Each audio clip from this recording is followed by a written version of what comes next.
Do you remember the days when you could go down and see your doctor in person and get to know them, and him or her would see you over a period of a few years and understand the kind of things that you were going through in your family and the kind of stresses you were under, and put all your different health concerns into context? Well, yeah, okay, those were innocent days, weren't they? Apparently, it's going even further in the wrong direction. GPs are talking about really focusing a lot more on telephone consultations and phasing out to a large degree in-person consultations. And we've had a lot of patients come to us who are really unhappy about this for understandable reasons, you know. First of all, there's three problems here, and I think the first one is the stress that it causes to the patients. The second one is that it's ineffective, and the third one is that, which I'll go into in a second, it's a bit deeper. It's like the coaching element of getting to know someone, what their motivations are, and helping encouraging them to take actions that are going to help them in the long run. So first of all, the stress. Patients don't like just having to relay their symptoms over the phone to people and they often feel fobbed off, you know. They'll come in and say, well, I waited 2 months for a telephone appointment, and you know, this doctor didn't really listen to me. They were just in a hurry to prescribe something, and they didn't examine me, and I feel like one lady said to me today, I don't really know how to explain it. I don't know my body. I don't know the terms. It's like trying to explain what's wrong with your car over the phone to a mechanic when I don't know how cars work. I don't know what words to use. I don't know how to explain it. And she felt quite dismissed, you know. And I'm not blaming GPs. I know it's just a symptom of like the way the system works at the moment. They're doing their best, bless them. But this system isn't working for a lot of people, and yeah, so a lot of patients feel quite stressed out when they speak to someone on the phone. They're not examined. They feel a bit fobbed off. Secondly, in my opinion, it's not that effective, and it's going to backfire.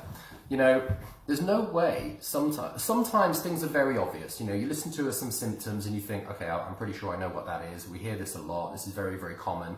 We know what the standard treatment approach is going to be, but not all the time. And that's the benefit and the value of actually seeing someone in person. When you can see them, you can see the color of their skin, you can see how they're walking, you can see how they're moving, you can physically get your hands on them and see what's going on with them. You get so much more information to go on.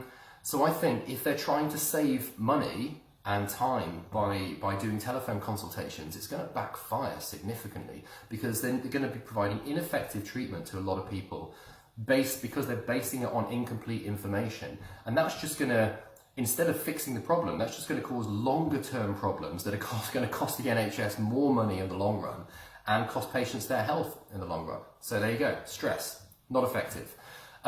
Thirdly, so this is where you get the value of going to see somebody over a period of time, is the coaching element. And what I mean by that is a lot of people don't realise what they want when they first come in.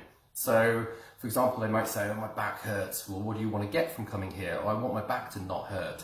But as you get to know them over a few weeks, you realise that the stress of their back hurting means that the stress it's causing them is they don't feel like they're able to look after their family as well, or they're concerned about not being able to go to work, or it's stopping them from, you know, this is the stereotype, is playing golf or their hobbies or whatever, that's basically taking away their quality of life. And that's what matters. It's not just dealing with the symptoms, it's actually what matters to them and what they're trying to get. And sometimes you don't really get that until you've seen them a few times.